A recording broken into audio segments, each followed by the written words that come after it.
Asalaamaaleykum, ñu ngi leen di nuyu di leen ziar di leen béggee bu baax a baax. Ravi de vous retrouver encore une fois sur votre chaîne A2S Pro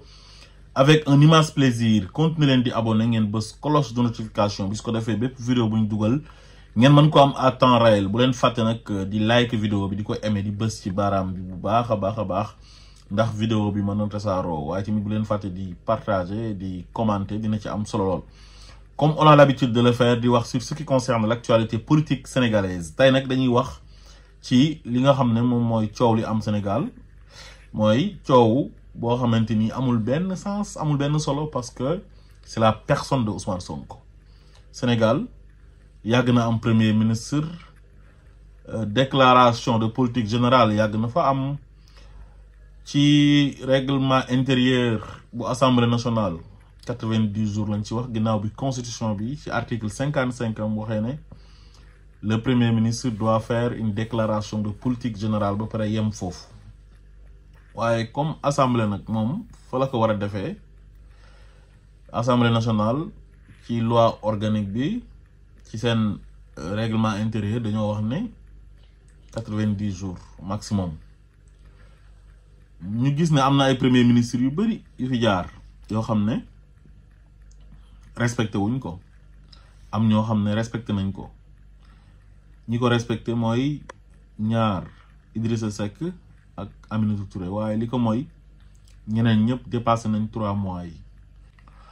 ku ci melni koku de Abdoul Mbaye biñ koy fal bobu ñu ngi ci 11e législature tok na ba 11e législature bi jeex ba 12e bi dugg ñu defaat yeneen élection législative ba wa Benno Bokk Yaakaar am majorité mu soga dem def déclaration de politique générale waye ndeysaan Sénégal dafa nek dëkk bo xamné buñu xasse ba singali nit bañ nit rek jeexna té gis nga ñi bañ Ousmane Sonko ñëpp diko ngawté billahi c'est une minorité, un groupuscule de personnes la bo xamné ñom ñëpp ils roulent pour que leur intérêt crypto personnel uniquement lool rek mo leen intéressé soxlawuñu réew mi bëgguñu réew mi sen yoon nekkut ci avancement wu réew mi te li lay xamal ne c'est une minorité moy élection yi passé moy baromètre bi élection présidentielle yi 54%. te am na sax ñu wax ne résultat yi ñu joxe baaxul waaye mat na sax 60% au premier tour si lañ fal le président Bassirou Diomaye Faye te ki tax sénégalais yi fal ko ginnaaw yàlla kooku il s'appelle président Ousmane Sonko mu sell mi li nit ñi di bañ a dégg jëmm jooju nag dafa am ay individu yu nekk Sénégal yoo xam ne nee nañ moom la ñuy bañ a gis singali ko ne duñ ko bàyyi ba àdduna du tukki waaye billahi wallahi watallahi mënu leen ci moom dara li yàlla waxoon yonent yàlla Muhammad sallallahu alayhi wa sallam ci suratu Anfal wa iz yamkuru bika allazina kafaru li yusbituka aw yaqtuluka aw yukhrijuka wa yamkuruna wa yamkuru Allah wallahu khayrul makirin yonent bi dañ ko bëggoon a fexel bëgg ko fekk ci lalam dóor ko ay jaasi ba mu dee wala ñu séquestré ko ci néeg bi ba mu dee wala ñu takk ko ci gërëm bi di ko diri ba mu dee waaye yàlla dafa dissuader pexe noonu yooyu noonu te gis nga noonu Ousmane Sonko yi noonu la yàlla di continuer di dissuader seen ay pexe ba àdduna tukki parce que seen ay pexe bu juboon Ousmane Sonko dee na waxuma la Ousmane Sonko nekk prison wala Ousmane Sonko ñëw fal président Bassirou Diomaye Faye bay nek premier ministre de mais dafay dee ci bàmmeel lay nek heure bi ndax sen soxor ak sen bon réew moo xamante ni ay nit dañ fa ne di gis sen moromu julit di gis sen moromu compatriote ñàkk bokk xalaat ak jub ak baax tax ñu def ko non bañ ko ba kenn bëgg ko gis ñu bari ci ñoom te ñooñ ñëpp di ko bañ a gis amul kenn ku ko ci gën moom moo leen gën parce que yàlla moo ne yaa ayyuhan naasu inna xalaqnaakum min zakarin wa unsa wa ja'alnaakum shu'uban wa qabaa'ila li ta'arafu inna akramakum inda allahi atqaakum yàlla na ne yéen nit ñi dama leen di bind ngeen nekk ay góor ak ay jigéen nekk ay xeet ak ay famille ngir ngeen xamante waaye ki gën ci yéen mooy gën a ragal yàlla Ousmane Sonko ku ragal yàlla la ku baax la ku mu gënul gënoo ko waaye nag sénégalais daf ci am ñoo xam ne ñoom ñoo bindoo noonu ñoom boo leen di xañ seen intérêt rek pare nañ pour yàq sa àdduna pour yàqate la daf la noonu ñi ngeen di dégg ñuy wax ñëpp amul kenn koo xamante ni daf ne moom dafa bëgg Sénégal rek te yàlla tax wala amul benn intérêt ci réew mi léegi intérêt bu leen Ousmane Sonko xañ mooy tappalekat yi loolu moo leen métti parce que dafa am loo xamante ni Ousmane Sonko doxu ci mooy affaire yu jubadi te ñoom ay nit yu jubadi lañ di làqarti rek muy dox genre président yu mel ni Macky Sall falu oo leen ñu ñëw ñu jox leen poste wala ñuy tubb ci l'argent du contribuable sénégalais di leen ko jox te boo leen joxee poste mën nañ faa nekk di noos di def lu leen neex di def ay détournement de deniers publics tant que yaa ngi ànd ak moom naan ko président de la république yaa fi gën doo moroomu gaay yow laa àndal président mën na laa bàyyi nga def lu la neex même boo rayee nit boo violé boo defee détournement de deniers publics boo trafiqué faux billets du la wax dara kooku mooy Macky Sall dafa am ku génn ku ñuy wax Ahmed Khalifa Niass ñu dégg ko mu ne day wax ci déclaration de politique générale bu Ousmane Sonko bi déclaration de politique générale boo xam ne am na yeneen sujet yu ko gën a am solo tey mais kenn waxu ci kenn du ci wax ñoom ñëpp ñu ngi ko signe fang yàkkamti yebal ko assemblée nationale ci ay noonam parce que ñoom ñoo fa ëpp pour ñu ñëw mën ko saaga mën ko xas ñoom ñu toog seen kër di seetaan di kontaan loolu rek moo leen ci neex maanaam ñoom dañoo dem ba dañoo obsédé ci Ousmane Sonko ñoom ay obsédé lañ obsédé pour di bëgg a gis lu ñaawam di bëgg a gis toroxam waaye billahi wallahi watallahi chaque jour yàlla dina leen gàcceel ci Ousmane Sonko te noonu lay demee ba àdduna di tukki Ahmed Khalifa Niass nee na Ousmane Sonko dafa war a dem def loolu par force parce que loolu tradition républicaine la journaliste bi relance ko ne ko waaw Ousmane Sonko nee na du dem parce que assemblée nationale dañoo supprimer woon poste premier ministre te buñ supprimer poste premier ministre maanaam loolu dootu fa nekkati ci règlement intérieur bi dañuy dindi loi organique boobu noonu nga xamante ni moom moo doon wax ne premier ministre bi dafa war a ñëw assemblée nationale ginnaaw buñ ko falee ba mu def 3 mois pour def déclaration de politique générale am léegi nag ñu delloo siwaat poste premier ministre ba comme Macky Sall dafa nekkoon Sénégal di foowee institution yi ànd ak ay nit yu waye di ay nit yu bon yu tekkiwul dara ay sagaru député ak ay sagaru magistrat nga xam ni lu mu bëgg ci bànneexu bakkanam moom dañ ko koy defaral au détriment de la république au détriment des sénégalais yi nga xam ne ñoom ñoo fal Macky Sall mu nekk un manque de respect notoire vis-à-vis des sénégalais Macky Sall doon ko doxal ànd ceeg ay juge am ànd ceeg procureur am ànd ceeg ay député am lu mu bëgg a def moom kenn benn nit boo xam ne moom mooy dogal lépp lu bu nelawee ba yeewu ne lii laa bëgg rek ñu ne ko acca xooluñ ndax réew mi dina ci gaañu il s'en fout seen yoon nekku ci moo tax gis nga ñii wallahi Sénégal rek la ñuy defee lii mu jigleen ñu toog ci télé yi naan dañuy continuer di wax ak sénégalais yi ñi maanaam jógeewu Macky Sall sax dafa yomb gis nga am na réew yoo xamante ni comme Macky Sall nu mu doon doxalee Sénégal bu doon foofu la wallahi ay yet moo koy génnee ci palais ba ministre mii nii ak veyoom yeeg bandi journaliste mii nii ñoom Madiambal Diagne ak ay Mamadou Ibra Kane ak ay Yoro Dia ak ay Maïmouna Ndour Faye ces vauriens là nga xam ne tekkiwuñ dara di génn di tànqal nit ñi ah di bañ a fay impôt wallahi Sénégal rek ngeen koy mën a defee toog di wax te caabi féetewu leen ginnaaw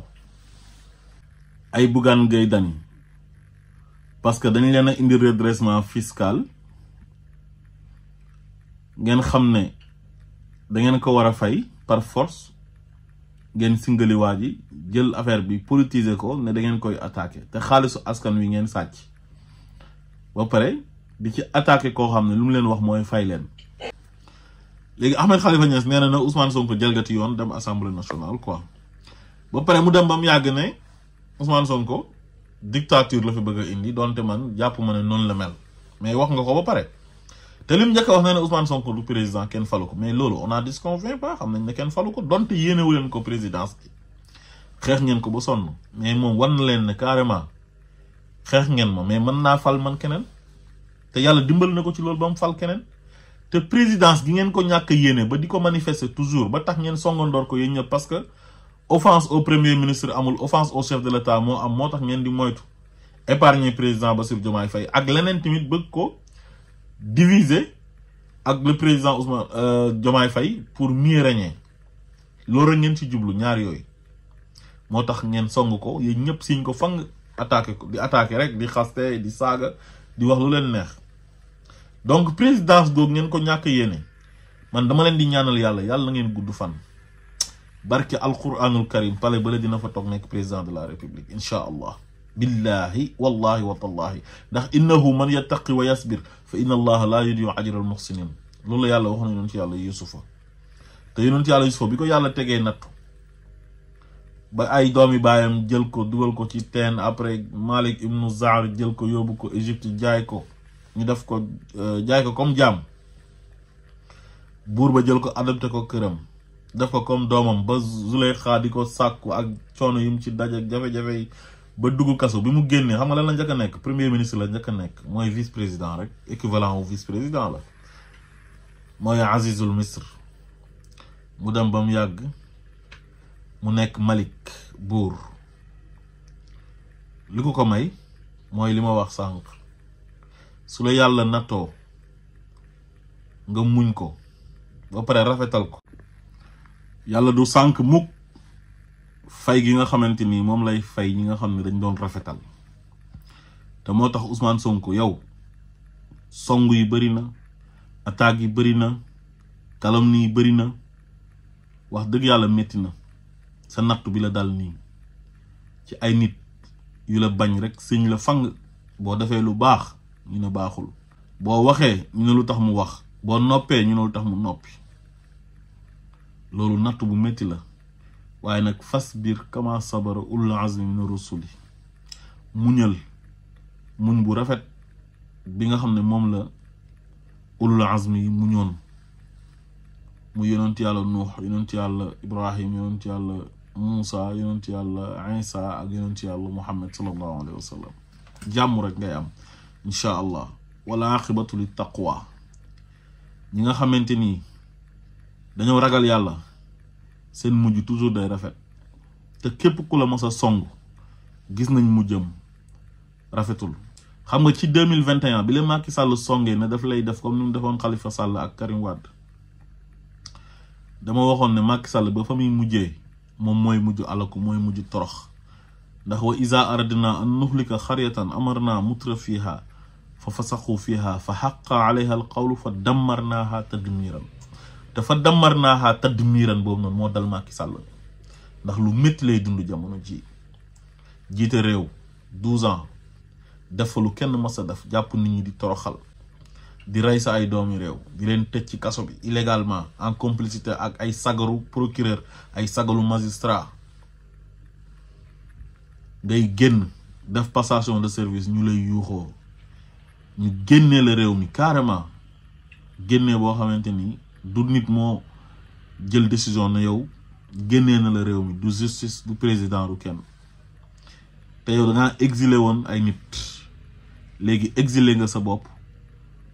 réew bi nga gën a bëgg ci sa àdduna muy Sénégal nga juddoo fa yaroo fa màggee fa mënatoo fa teg sa tànk fu mu nekk nii ndax lan ndax bon moo tax Ahmed Khalifa Niass bi nga xam ne moom mooy nekk di jéem a critiquer Ousmane Sonko ci dem assemblée nationale pour def déclaration de politique générale te ñoom premier ministre bu ko defee ba pare boo leen laajee lan la wax sax duñ ko sax xam mais comme Ousmane Sonko la rek ñoom ñëpp dinañ génn di wax pour mën a dal ci kawam occasion la parce que nit boo ko bañee toujours da ngay ut occasion boo xam ne ci ngay mën a nekkee di wax ci moom pour mën a déverser sa colère ci moom ak haine bi nga am ci moom te pourtant Ahmed Khalifa Macky Sall bi mu fi nekkee façon ñaawteef bu nekk def na ko fi képp kuy jalgati yoon ak ñàkk respecté institution ak ñàkk respecté constitution ak ñàkk respecté droit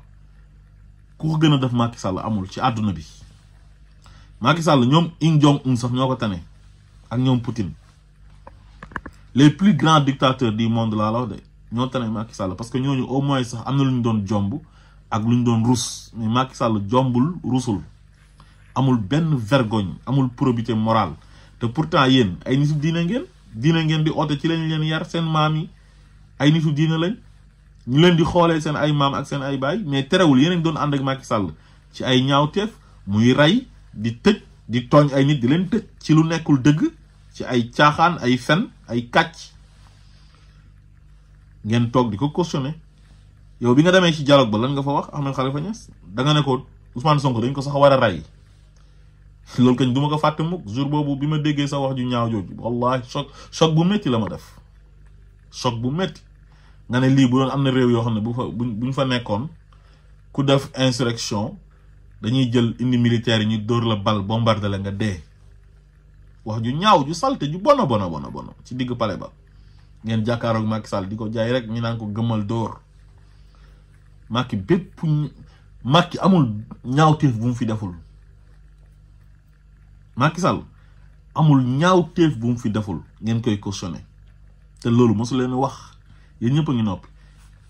Ousmane Sonko xalaatul sax def lu gën a ndaw lu toll ni tarfatal ay ni ci ñaawteef ci lu Macky Sall doon def ci réew mi te boobu yéen a ngi fi su ngeen noppi woon sax ñu ne da ngeen a noppi mais da ngeen a ñëw di ko faral yéen di faral raykat nit di faral tooñkat te yàlla wax ne wallahu laa yahdi xawma zalimin ngeen di ànd ak nit ci tooñ ak bàkkaar mooy li yàlla di wax wa taawanu ala al birri wa taqwa wala taawanu ala al ismi wal udwan ànd leen ci dimbalante ak ragal yàlla waaye bu leen ànd mukk ci tooñ ak bàkkaar te yéen yeneen doon ànd ak koo xam ne tooñkat la bàkkaarkat la ñaata loi liberticide la Macky Sall jël dem yóbbu ko assemblée nationale di ko voté loo ay député ay sagaru député ay vauriens yoo xam ne tekkiwuñ dara Macky Sall jël buum takk seen baat fu mu leen diri ñu ne foofu la war askan wi te askan wi ñoo leen teg ci assemblée nationale ba. Macky Sall ci élection présidentielle yu 2019 yi nga xam ne daf ko sàcc est-ce que waxoon na Sénégalais yi ne bu ma faluwaatee damay supprimer poste premier ministre kon Macky Sall workat la te pourtant Sénégalais yi joxaat nañ ko beneen mandat boo xam ne moom moo ko forcé sàcc ko ba pare dem supprimer poste premier ministre te waxaaloo ko woon ak Sénégalais yi te yow loolu kenn déggu la nga génn critique ko waxoo ci dara ba tey yow Ahmed Khalifa Niass Macky Sall jël na ay député am voté loo leen fi ay loi yoo xam ne nee nañ ku ñu jàpp ngay manifester dañ lay considérer comme terroriste Macky Sall dem na Fatick voté sans carte d'identité Macky Sall dissoudre na fi Sénat bi ci lu nekkul dëgg te amu ci benn droit Macky Sall dàq na fi Nafi Ngom Keïta nga xamante ni contrat la amoon ci OFNAC mu dàq ko ndax day topp ay nitam Macky Sall fomm na fi suñu ay élection dëkk bi tàkk ba ñeenti nit dee ci te kenn déggu la nga wax ci te pourtant bokk nga sax ci ñi nga xamante ni ñu ngi ko doon jàppale ci pour mu fomm élection yi te amu ci benn droit loolu c'était anticonstitutionnel et illégal. demoon nga ci dialogue bañ doon amal ca Diamniadio centre Abdou Diouf ngir fomm élection yi ba le 2 juin yow d'accord nga ci te loolu lu ko gën a graaw amut jalgati yoon mënta dépasser loolu Macky Sall def na fi lu ne nga koy jàppale ci ñaawteef kon tey boo demee bay critiquer Ousmane Sonko ci ay déclaration de politique générale loo xam ne day am Sénégalais yi sax duñ ci bàyyi xel donte c'est ci constitution bi la nekk waaye ak Ousmane Sonko si la ñëpp xamee sax déclaration de politique générale ak Ousmane Sonko si la ñëpp xamee lépp si la ñëpp xamee sax mbiru yoon wàllu justice ay retour de parquet ay garde à vue ay mandat de dépôt ak yenn chef d'inculpation yi ay trouble à l'ordre public ay appel à l'insurrection te Ousmane Sonko xeex bi ñu koy xeex moo tax ñu xam yépp am na ñoo xam dañ faa jaaree sax xam droit maîtriser droit waaw am ñoo xam dañ fa jaar maîtriser constitution bi article yi ci nekk yépp article 55 bi ñuy wax ne mooy obliger le premier ministre pour mu dem assemblée nationale def déclaration de politique générale ñu bëri xamuñ ko woon temps yi lañ ko xam te pourtant premier ministre yàgg na fi nekk di def déclaration de politique générale Sénégal yi daawuñ ko sax xam daawuñ ko yëg député yi toog ci assemblée ba di ko déglu sax bu waxee ba pare bi ñu xam sax lan la wax waaw mais comme Ousmane Sonko la ñëpp jóg waaw ñëpp jóg rakkaaju jëfuur c'est du n'importe quoi lii dafa ñaaw waa ji ni ñuy acharné woo ci kawam dafa ëpp c'est trop dafa ëpp des fois dama naan ñii est-ce que dinañ rus est-ce que ñii ay nit lañ est-ce que ñii am nañ doom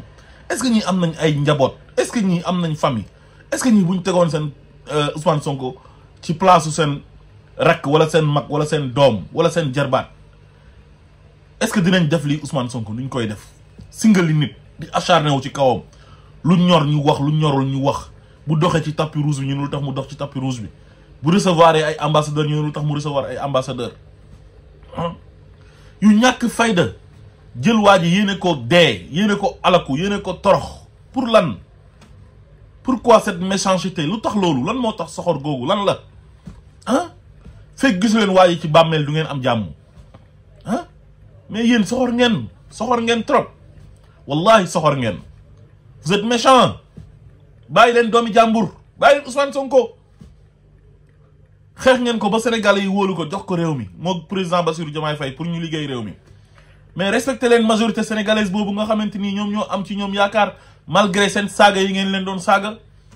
malgré ne ngeen terroriste la ne ngeen rebelle la ne ngeen salafiste la xaste bu nekk ne ngeen violeur la wax ju ñaaw ju nekk wax ngeen ko mais terewul sénégalais yi ne kii lañ bëgg am leen jom ngeen bàyyi jàmbur respecté leen sénégalais yi ngir yàlla sénégalais yi ñoo porté seen choix ci Ousmane Sonko mooy la majorité sénégalaise bàyyi leen jàmbur ngeen respecté le choix des sénégalais kenn terewu leen critiquer mais critiquer leen lu jar critiquer leen ci objectivité c'est très important. Ahmed Khalifa Macky lu mu def ci ay ñaawteef bëri na te yaa ngi ci doon teg sa bët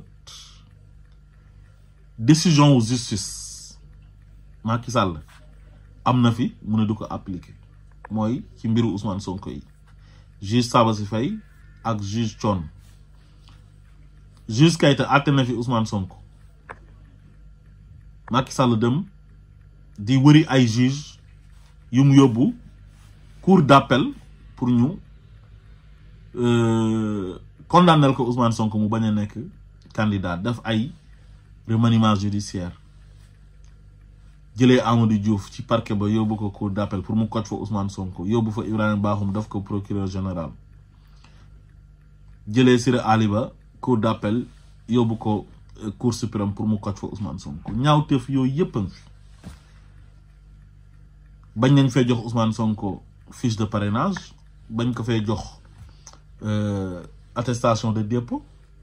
gazé nañ ko fi toj nañ otoom te kenn masul gis nga génn